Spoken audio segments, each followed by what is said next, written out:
I've never believed in the supernatural. I'm just a normal guy. Work, home, Netflix, morning coffee.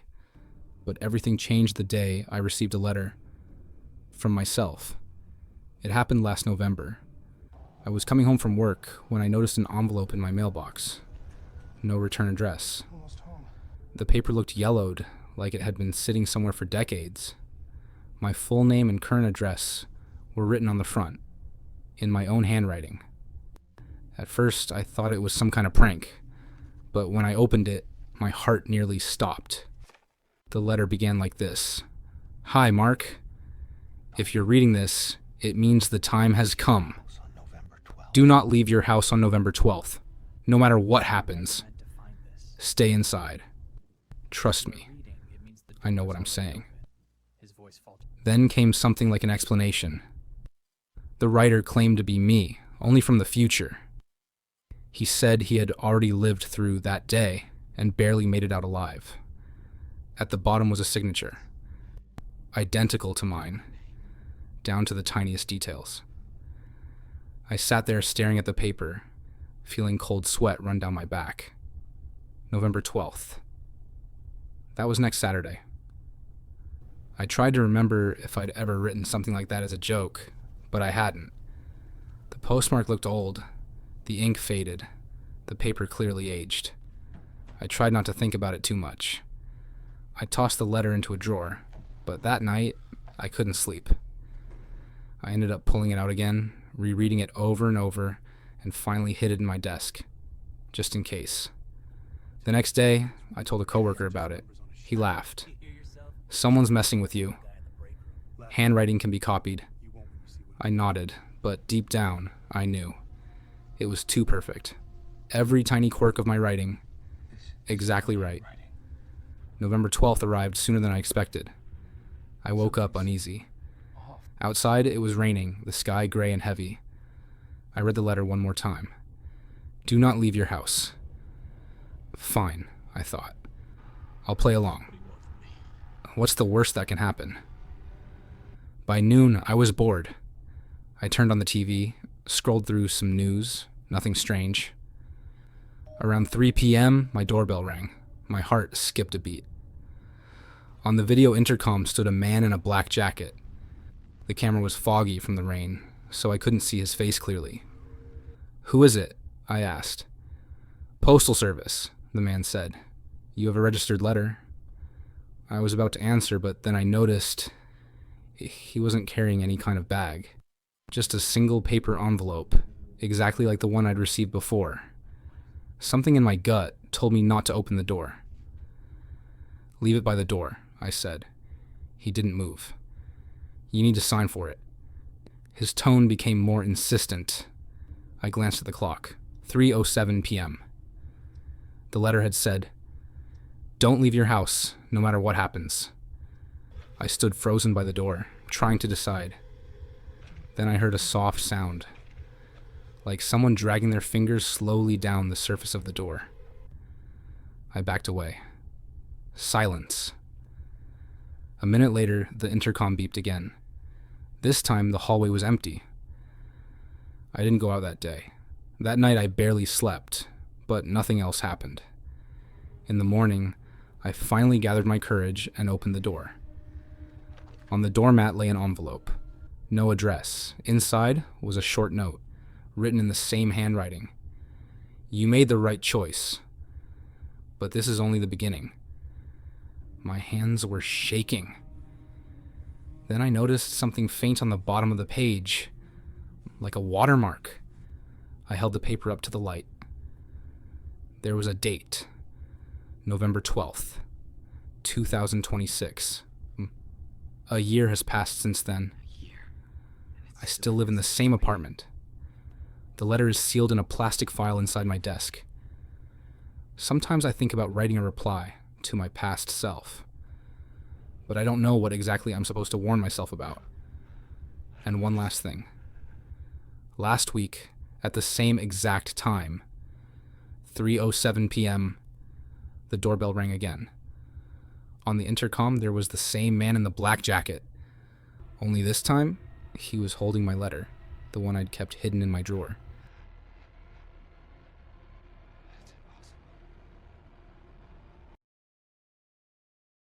This story happened to me last fall, and I still can't sleep normally unless I leave a light on.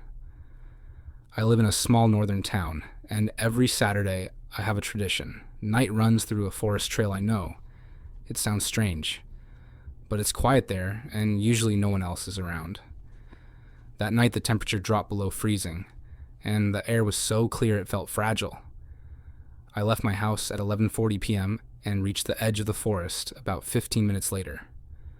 My headlamp illuminated the narrow path.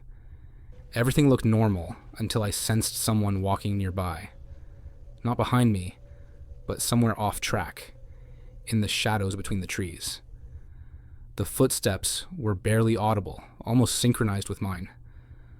I stopped, and they stopped too. For a moment, I thought it was just an echo or some animal, but my chest tightened. I took a few steps back, and again, the same quiet crunch of forest floor. As if someone was copying my movements with a slight delay, I pointed my light to the side, but the beam showed only tree trunks. So I decided to pick up my pace. My tracker said I was already halfway through, with only about 20 minutes left until the fork leading to the lit part of the route. After a couple of minutes, I heard the sound again.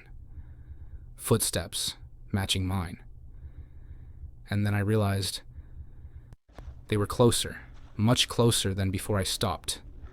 The steps stopped. I made a short dash forward. Someone made a dash right after me. My heart started pounding, and I turned my headlamp to maximum brightness.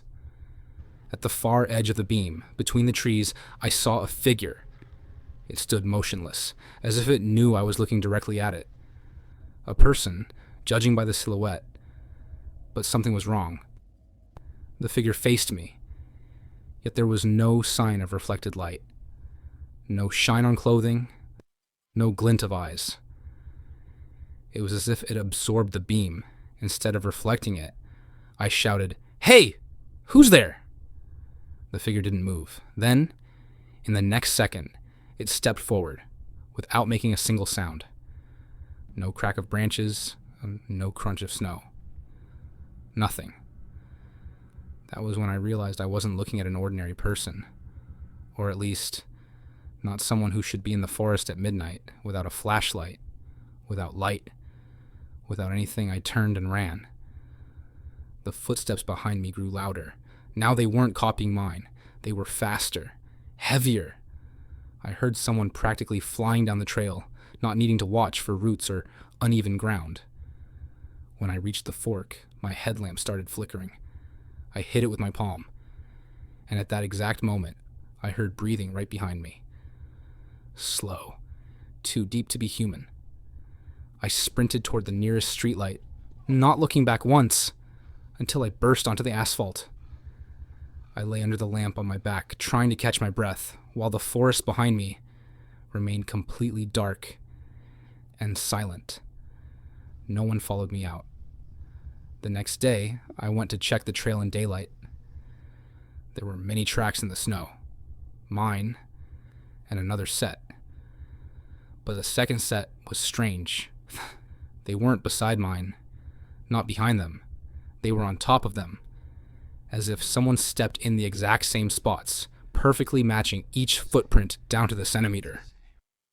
Since then, I haven't gone for a night run, but sometimes when I walk near the forest on my way home, I get the feeling that something is watching me from between the trees. And a couple of times, I swear, I've seen that same figure among the pines, without a flashlight, without light, as if it's still waiting for me to come back into the forest, and I'm not sure I'd make it out again. I'm not coming back.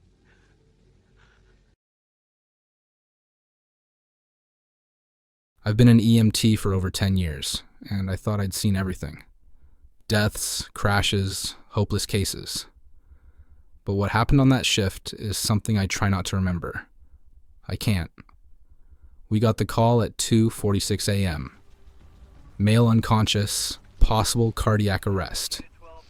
A typical apartment block on the outskirts of town. Even as we arrived, I already felt it. Sometimes the air itself tells you you're too late.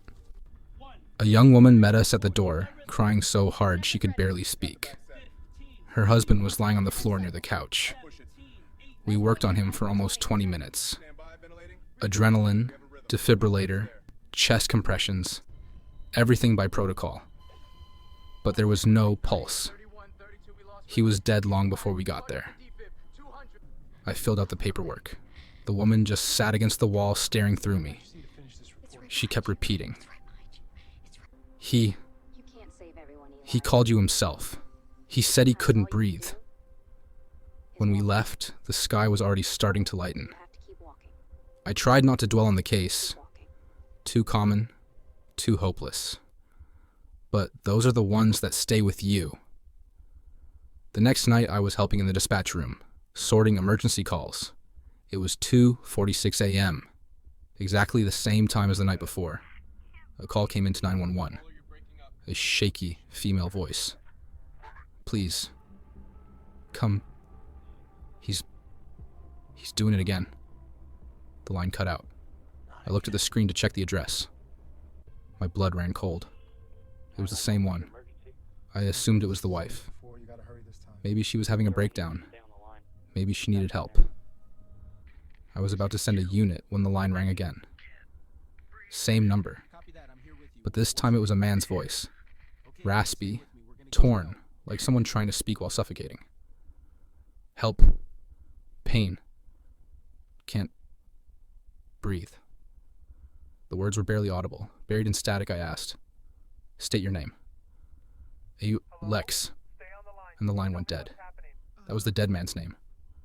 I called the police station right away. Asked them to check on the wife. 10 minutes later, dispatch confirmed she was sleeping at a relative's place. Her phone was turned off. The apartment was empty. Then I realized something worse. The calls were coming from a landline. The landline in that very apartment. The one I stood next to while filling out the death certificate. I drove there. I know I shouldn't have, completely unprofessional. But I couldn't just sit and listen to the silence in the headset. The building looked the same. Empty halls, dim yellow lights. When I reached their floor, the door was closed. But I heard something inside dull. Heavy thuds. Like someone hitting the wall from the inside. I knocked. Silence. Then came slow footsteps. Dragging. Scraping. They stopped right on the other side of the door. "Hello?" I whispered, not sure why. My radio crackled suddenly. "Dispatch. We're getting another call from that address. Male requesting assistance." The line is open. I heard it through the radio, and I heard breathing behind the door. The same breathing. Harsh. Labored. I stepped back. I wanted to run, but the door creaked, like someone inside touched the handle. I froze. Silence. Then the same hoarse male voice, right on the other side, whispered, "You left me. You didn't save." And the door jerked violently, hard enough to make the hinges scream. I ran. Without thinking, without looking back. I tore down the stairs until my lungs felt like they were burning. 2 weeks have passed. No more calls from that number. The apartment has been sealed. I transferred to another district. But last night, at exactly 2:46 a.m., my personal phone lit up unknown number. I answered. Someone was breathing on the other end. And then hoarsely, "You promised to help." The line didn't disconnect. It's still open. And now it's 2:45 a.m. 1 minute left. My phone is lying in front of me, blinking with a missed call. I don't know what will happen if I answer again, but I'm sure of one thing. He'll find a way to talk to me. And sooner or later, he'll want me to come.